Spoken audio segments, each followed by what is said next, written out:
Hi everyone, I'm Claire Liu, and I'm the CEO of Know Your Team software that helps you avoid becoming a bad boss. And today it is my absolute honor to have on the Heartbeat an incredible human. I have with me Tim O'Reilly, who is the founder of O'Reilly Media, a media company that for the past almost now 40 years has published books, run conferences, and been just really a source of innovation around technology. I mean, I don't even know if you know this, Tim, but some of the books that you've actually published are the reasons that I actually learned Ruby on Rails. I have Headfirst Rails on my shelf somewhere, Agile web development. It's everything that you've published has had such an enormous impact on millions of people's lives. And not to mention, so Tim and I are also sort of connected by way of the fact that there's a fund that you recently started in the past few years called IndieVC,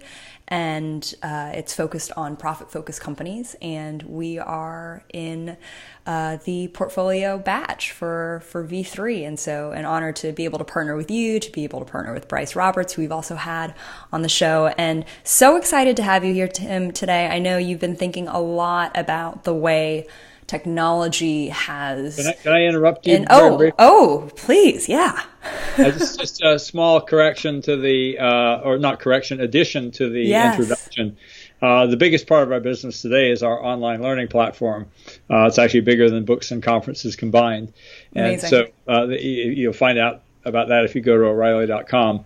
But the other thing I wanted just to mention that IndieVC is part of our fund, which is actually about 10 years old, O'Reilly Alpha Tech Ventures, and where I'm a partner with Bryce.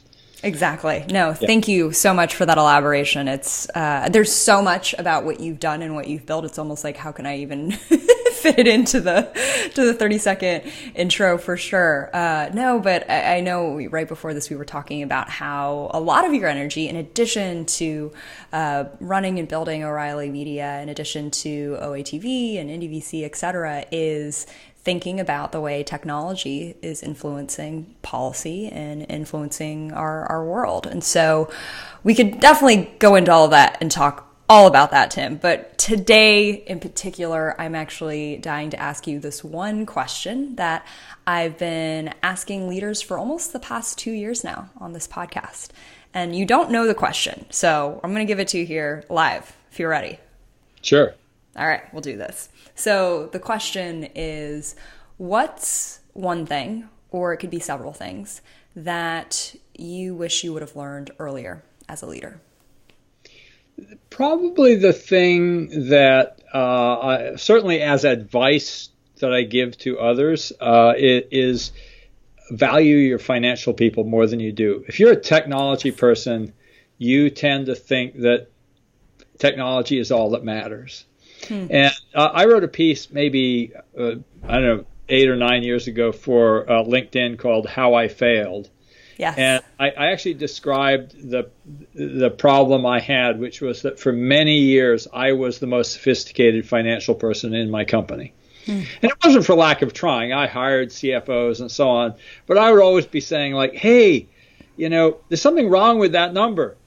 And my CFO would say, what? Why? How do you know? And I say, well, a number doesn't go from being, 1.5% of revenue to being 4% in a month, without some reason. So tell me what the reason is, So I had kind of built this dashboard sense of all these things are speaking to me, and I was pretty good at it.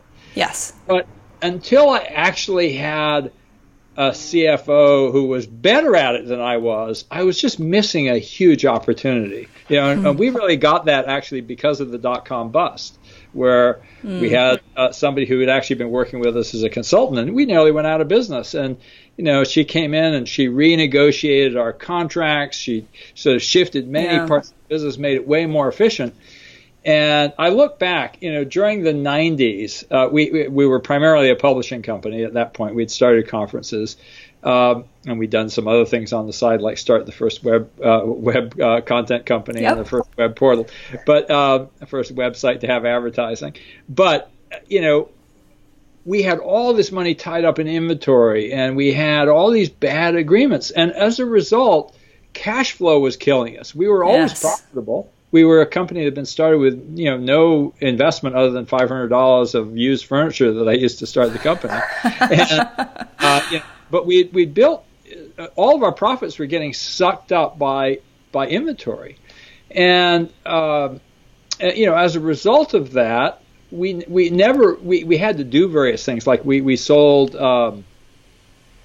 we'd had a number of equity exits from projects that we'd spun out, like this early thing, GNN, we sold to AOL. Mm-hmm. Yep. We actually were an investor in Blogger, which we sold to Google. Yep. And in each case, we had to bail out of the stock way early because we needed the cash. Yep. Yeah. And just to get clear, just how bad this was in the 90s leading up to the dot-com bust, our average revenue per title, per book in our publishing business was about $250,000, like per title. And after the dot-com bust, it was about $60,000. Oh. And guess what? In the 90s, we were always short of cash. And in the 2000s, once we got this real financial discipline from Laura Baldwin, Yeah. we started putting money in the bank. And Yep. at the point we ended up putting tens of millions of dollars in the bank. And it was all about understanding what a powerful lever cash flow is. And so this kind of relates to the Indie VC story.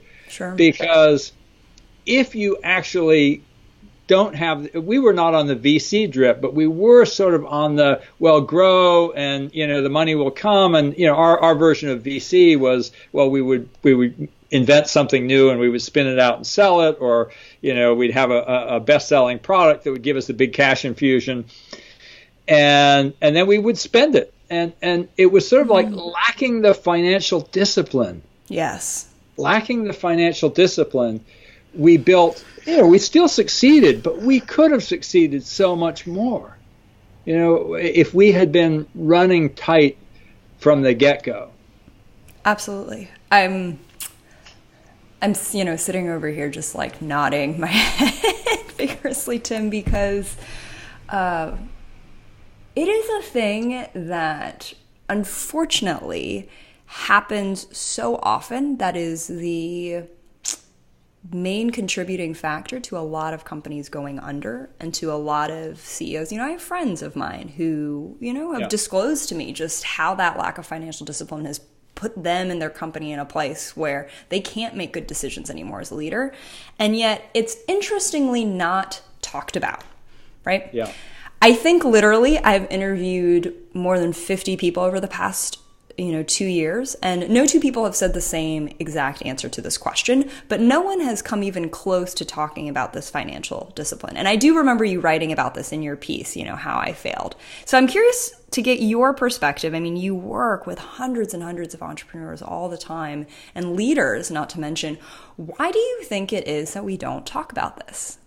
Why is this not as obvious as it should be?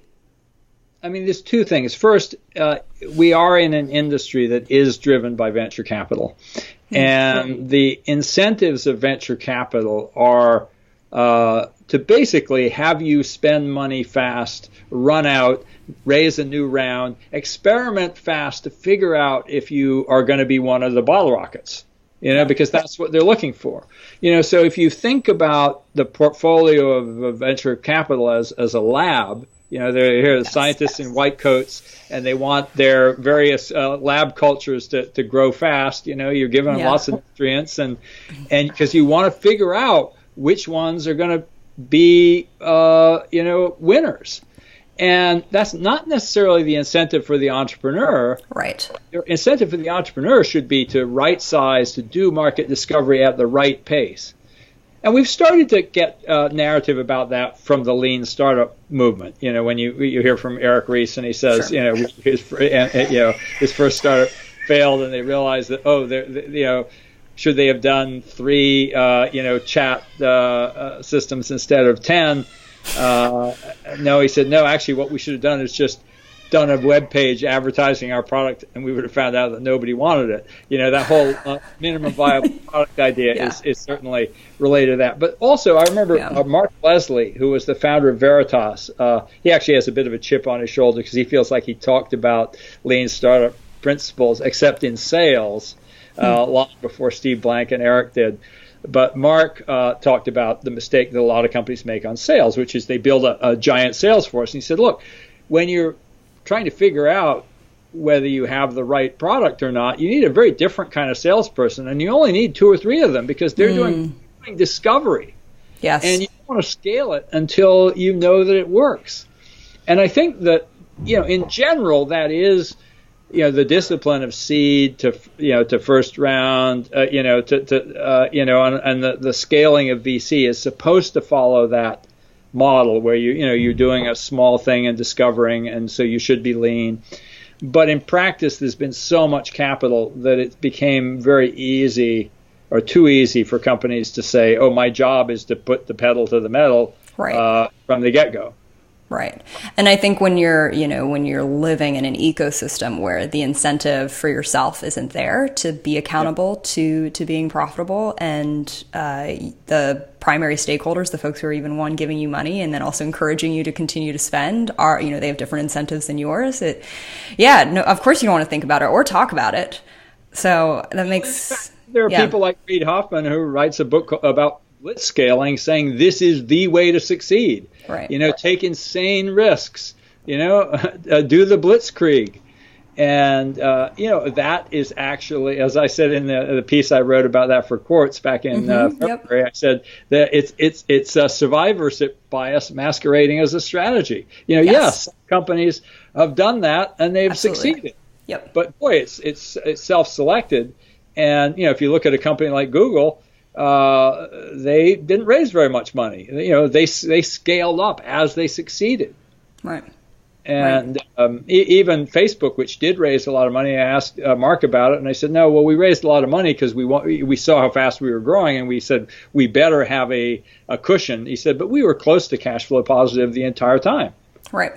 And so that's sort of an interesting way of understanding.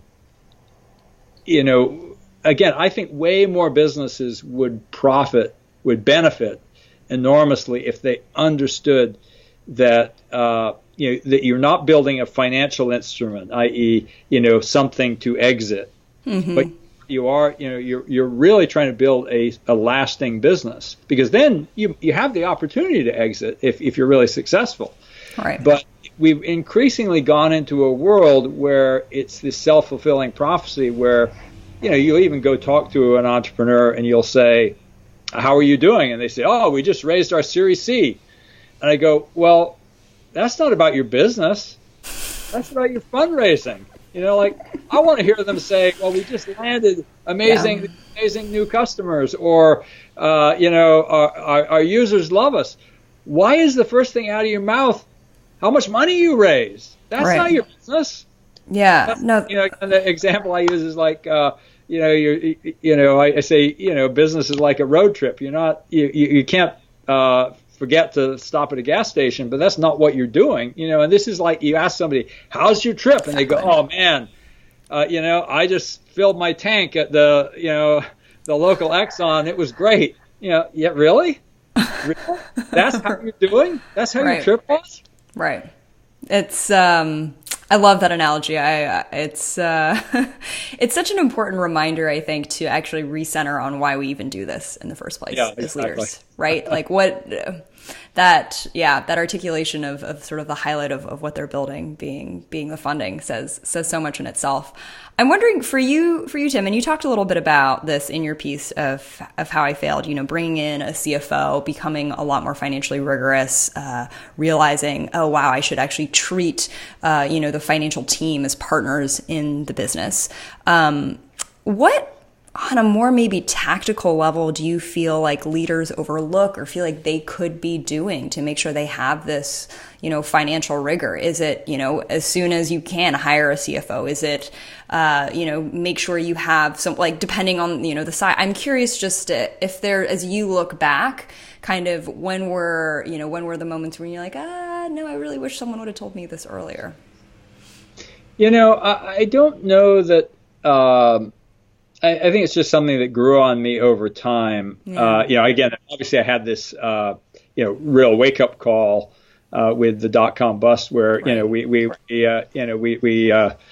we shrank by 30%, year on year. We were I think about a $70 million company in 2000, and that's in revenue, and not in funding, not our valuation. Exactly. Yep. In revenue. In revenue, and then suddenly we were a $50 million company, and we had to lay off a quarter of our staff.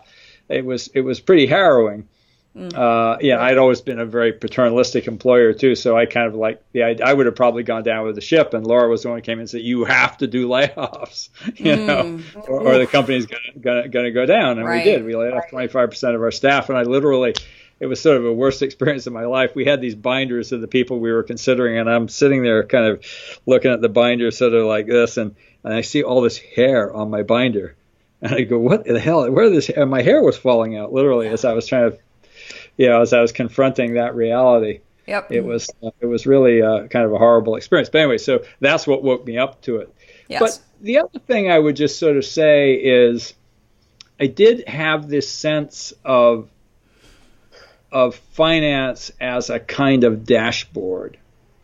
And I think we have a lot of entrepreneurs who understand this from the point of view of, well, how's my app doing? What are users doing? This idea you're building a shadow app that's sort of tracking your users through the system.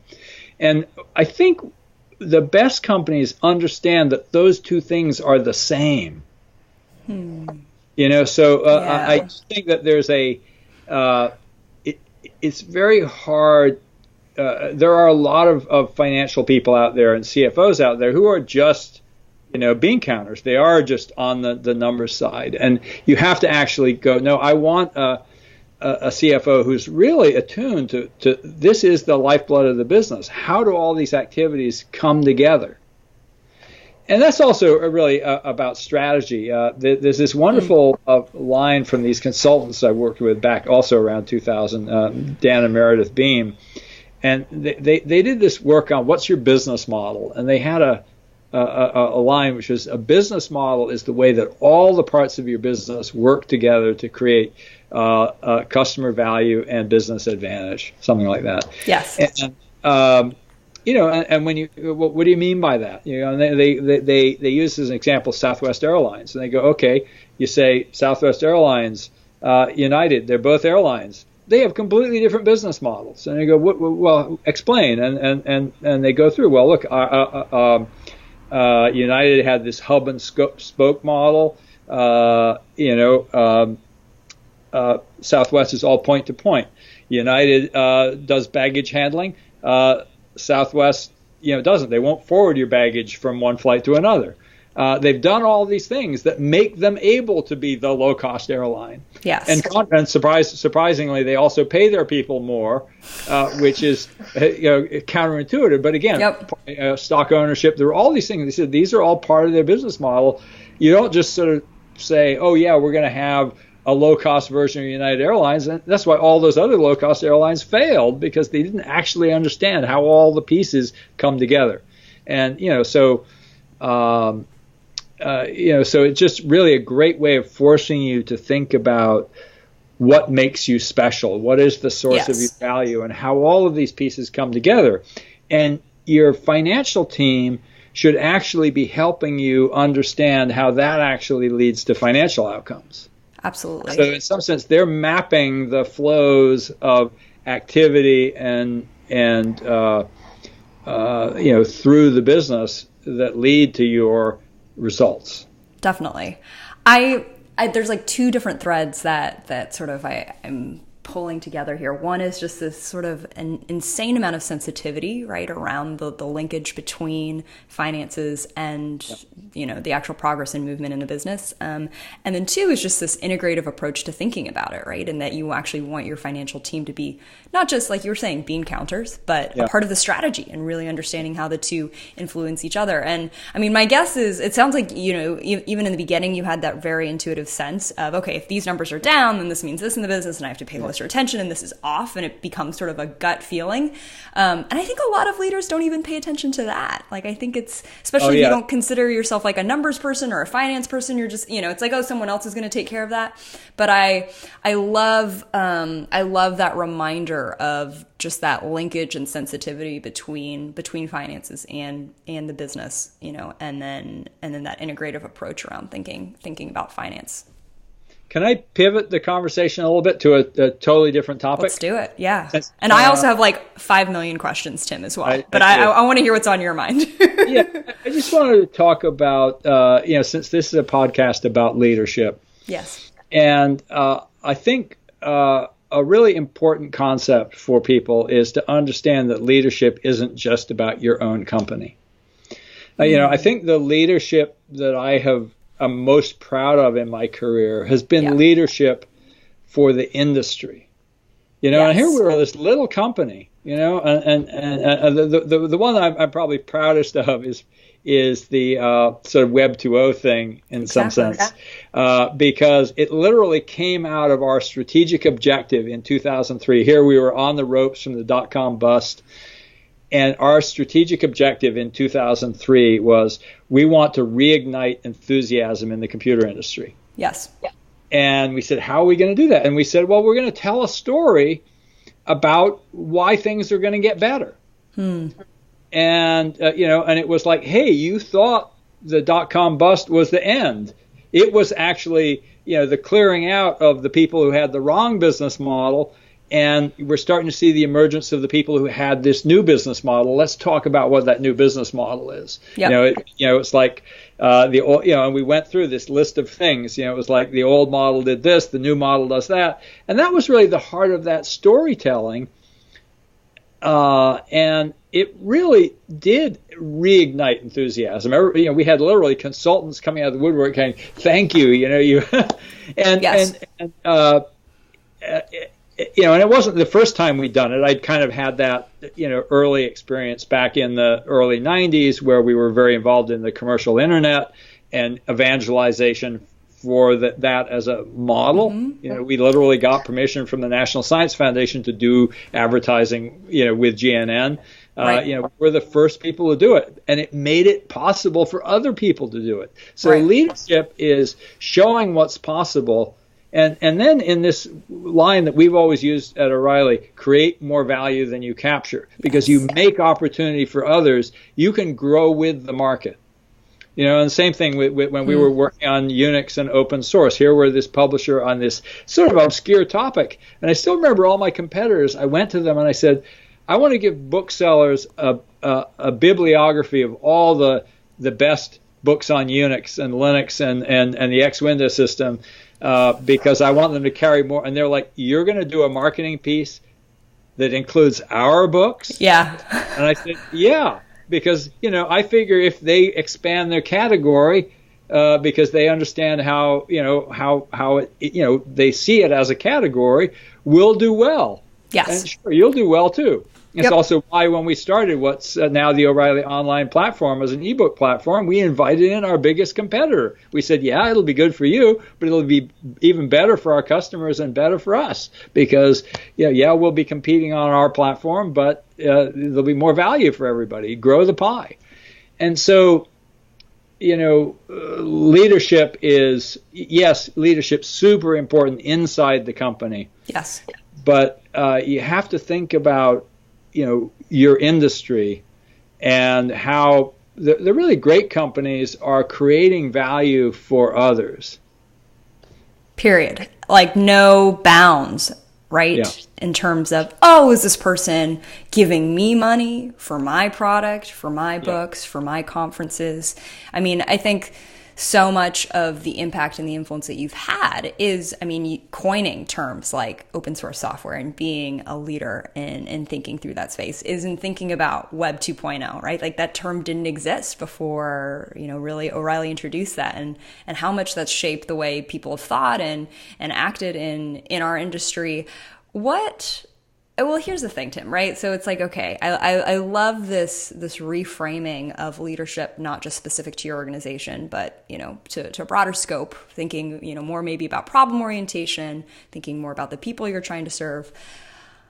What advice would you have for, let's say, the new manager, right? Who says, Tim, this is my first leadership role, right? How can I be thinking about being a leader in my industry at this point? Right? Like, don't you feel like it's too early, or, I can barely sort of even create any influence in my company? What would you say to someone who presents you with that? That's an interesting question, because I have to say, I was going to say, well, first thing is your job is to actually help create value for the people you're leading. Yes. That being said, I don't really have any experience of that, because I literally, O'Reilly was my first job other than being a janitor. So, in college, so I don't really have any experience except being the boss. Yep. Whereas, what's the idea of what would it be like for somebody who's somewhere down in the hierarchy, say at a big company or even a fast-growing startup, and you're right. Quite sure. But I guess I would say, the key thing for every employee, and not just a manager, is think about value. Yes. And not, because if you're really focused on, are we creating value, and you understand what value means, and again, obviously you could mean a lot of different things by that. You could mean simply financial value. But when you think broadly, you're saying, okay, I want to create customer value. What is that? And how am I going to get my team to do that? You're going to have a very different conversation than if you think your job is simply to, execute a bunch of commands that have been handed down that you don't really understand. So I guess I would just sort of say, see through the instructions that you've been. Yes. To what your objective is. Yes. And help find that objective. Like I think about, I read some amount of military history, and you think about the Battle of Gettysburg. There was some lieutenant who was like, holy shit. He was just a scouting lieutenant. He's like, and he's like, there's this hill. It's going to be totally critical to controlling this battle. We're going to stay here even though we don't have any orders. Right. So he knew what the objective was. And he's frantically send more troops here because, this hill really matters, Yes.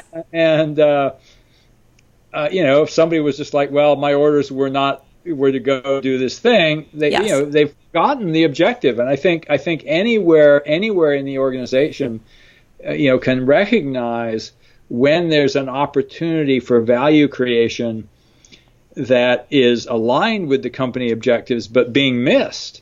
Yes. I think that mindset shift is so key, right? So being more concerned with being additive than extractive, asking questions about what can I give? How can we create more or make something better rather than what am I getting in return, right? Does this mean I'm going to get credit? Does this mean I'm going to, move up in the ranks? And what it does, at least from my perspective, as a CEO running my own company, is beg the question of then sort of zooming out as the boss. How do you create that environment for then everyone in the company to feel that way and to be more concerned about creating value than what they can get? And I want to bring up one of the things that I remember you writing about is how you actually felt like this is something that you did right, is sort of creating that guiding path, that North Star, and helping people see that objective. So I would love to hear your thoughts on how you do that as a leader. It is funny because I don't know that I sometimes tell the story from this musical from the 1950s. I think it was from the 50s, The Music Man. And it was about this con man. I was in The Music Man in high school, which is how I happened to like it. So it's about a con man who basically sells band instruments. He's a traveling salesman. He sells band instruments. and he doesn't actually know anything about music, and so he has this thing that he calls the think system. So he hums a tune and tells the kids to figure out how to play it. And I won't go into the story, but I've often said that my management style is a little bit like the Music Man and the think system. I hum a tune and go figure out how to play it. And that's not always true, because sometimes I see something and I'm like, no, this, and this. But that ability to tell a story, and of course, if you like a more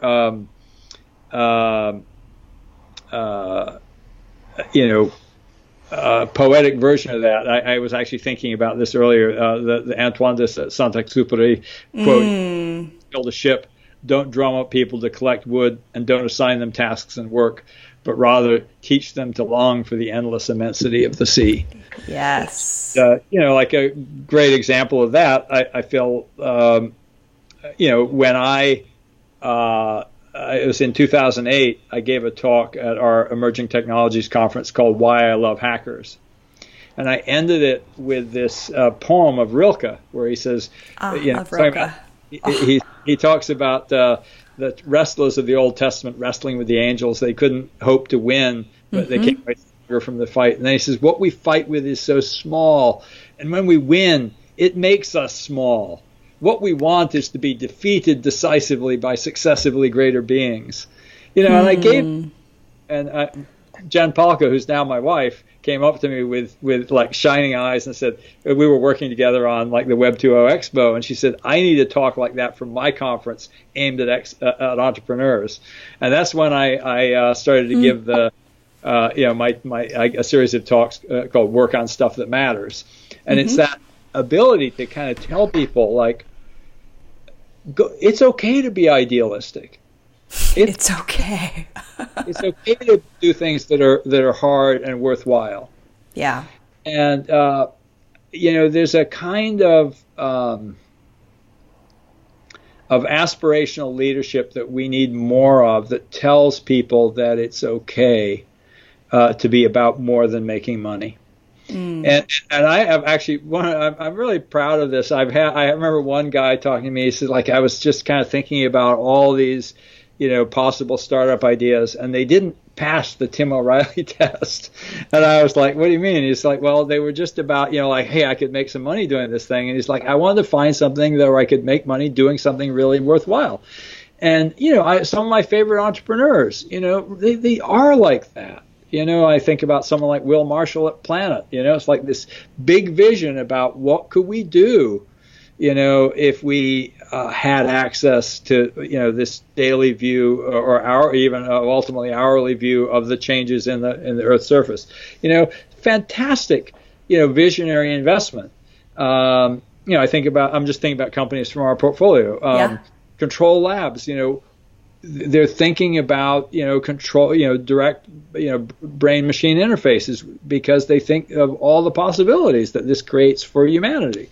Absolutely. And I think that, so I get these pitches and somebody's like, well, I have this new, thing to, extract money from people via advertising. I go, not that interesting. I'm sorry, I don't care whether it's going to be a big success or not. Well, what does success even mean? And from that standpoint, exactly. Yep. Yeah, exactly. And I although sometimes people start that way, and then they come around with an interesting twist on it, and I go, I love it. So I'm not Absolutely. saying there are advertising related businesses that are creating really interesting value. So completely.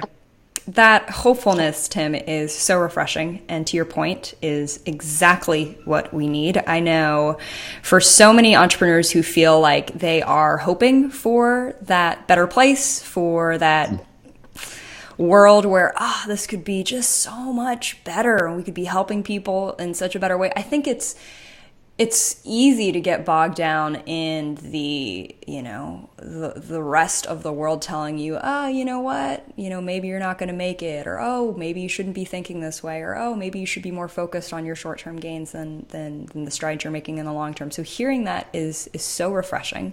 The second thing that it made me kind of a moat is something that I've been thinking a lot about, and in the past, almost 10 years of studying leadership has emerged as such a consistent theme, is this importance of vision for a leader and shared vision, right? And that you can't motivate people, you can't expect to make any progress if you don't have that picture of a better place. And it's different now than values, right? Values is how you do your work, right? It might be like passion, simplicity, etc. It's also different than mission, right? Mission and purpose, that's why and what you're doing. Different than vision. Vision is, as you were saying, it's what you can see. It's how you actually are thinking of that value. It's a very tangible thing. And without that, we're lost. Yeah, there's a great quote from this guy, Edwin Schlossberg, and he said it about writing, but it applies to this idea of leadership. He said, the skill of writing is to create a context in which other people can think. Oh, I love that. And in some sense, in leadership, what you are trying to do is to create a context in which other people can act. Exactly. You're building you're building a map and a vision that people go, okay, I don't have to have every detail filled in because I know where we're trying to go, what this is all about. And so creating a context in which people can act is a big part of a vision, because it gives meaning and purpose to the choices that you make.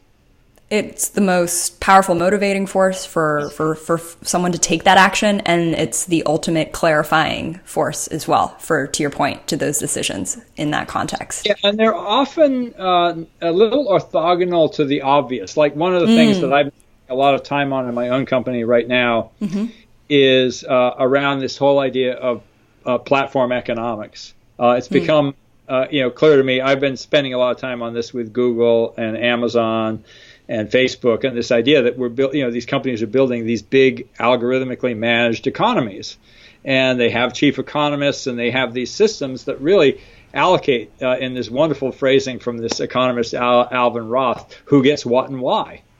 And I've been been challenging my own company to say, we have to think that way. Yes. We have to understand that, particularly because we do have a platform, we have other participants, we are allocating value through the algorithmic choices we make. Are we making the right choices? And it's great, because once you start thinking that way, it starts to people go, oh, we have to respond to this. And one of my favorite experiences, this again goes back to Laura Baldwin, who became my CFO and now is really running the company. She was the one who kind of got me to do those layoffs back in 2000. But she, a couple of years ago, she called at our exec meeting, she said, we've got a crisis on our hands. What was the crisis? We had introduced a new product on the platform, live online training, and it was just so popular, and it had some different dynamics in terms of pricing and attention. People can go to a book or watch a video and they can watch 5 minutes, but then suddenly it's a high price thing, a live training with an hour where people, or 2 hours that people are spending the whole time, totally threw off the platform economics. And she said, our crisis is that we went all in and our platform participants are just getting ramped up. We're taking too much of the value. And you can see a lot of people kind of going, oh no, great, we just got Pearson on their heels, we're taking much more of the value from the platform. No, that's a problem, because we want to incent them to produce value for our customers. Right. So we radically reduced our pricing until our partners could catch up in their production of these things. Wow. And it was sort of coming from, all I had to say was this vision of, we have this job, which is to manage this platform in a way that it creates value, not just for our customers, but long-term for our suppliers, and that we're really trying to manage this as an economy of supply and demand. And, Laura, she had read my book, and she totally grokked all this stuff. Yes. And she was like, she was the one who kind of came in and said, whoa, we've got a problem. Yep. And so all I had to do was paint the story of, why this is an important way for companies to think if you manage a platform. And and I'm having a much harder time. I just had this, conversation with a couple of Google execs at a party last week, and I'm trying to explain to them, and this was the subject of a Quartz piece that I wrote last month, or maybe it was in May. Mm-hmm. I can't remember exactly when it came out, about Amazon and Google and their management of their platforms, and how Google is taking more and more of the space from the open web. And they're just kind of like, really? They weren't even aware, quite frankly. Yeah. I was saying, almost 50% of clicks are now no-click searches, where people just get the answer right on Google, and you're not aware of that, and you're a top executive. Not only that, the amount of space that's given up to ads on the screen has grown, to like 2 or 3 times as much than it was back when you started. Yeah. Are you aware of this? Are you thinking about it? Are you even trying to understand that? And they say, oh yeah, we think all the time about our ecosystem. And I go, well, maybe, not hard enough. Maybe not hard enough. Exactly. Their version of thinking about it is hand wringing over the fact that publishers aren't pulling their weight, and they're, it's just inevitable that. Yeah. This, I guess, is to me, is when I talked about economic policy and what we learned from tech. What we learn from tech is people are able to persuade themselves that what is in their own best interest is actually just a natural phenomenon. Like we are becoming a monopoly because, hey, we're just performing better, right, rather than getting that they actually are in control of the rules that shape the market, and those rules just happen to make the profits flow in their direction. Exactly. Well, I think it points to that discrepancy of when that vision is super clear and creating that context, and when it's not, right? When it's a little fuzzier. Well, I'm not sure. I have to say a lot of the things that I have worked on have been more in the fuzzy area, because I'm not sure that super clear is the objective. I think the objective is, and this is why I love this framing of, creating a context where people can think, creating a context where people can act. Yes. It's identifying the problem that we should all be wrestling with. Because I don't have a prescription for Google. I don't have a super clear set of you should do this or you should do that. I am just saying, hey, based on what I'm seeing, your platform economics are out of whack. And I have a basic theory that says that a good platform should be like an ecology where things are in balance. And if you become extractive, eventually that ecology or that economy will fail. Right. And so, I go, so go and look at your own, I look at my world and I try to figure out how to apply that principle. But it's like science. It's not like, there's one answer. It's really a framework for exploring and thinking about how you run your company. Absolutely. Absolutely. I think a lot of fuzziness indeed. I think I was more remarking on the consistency in which that focus on value creation versus extraction runs through. That to me feels clear and in an important way. Not to say that that's an answer, not to say that means that there are prescriptions for what that looks like and manifests as, but I do think it's admirable. It's worth having more people think about and sort of place their head and their hearts towards. And it's encouraging. Yeah.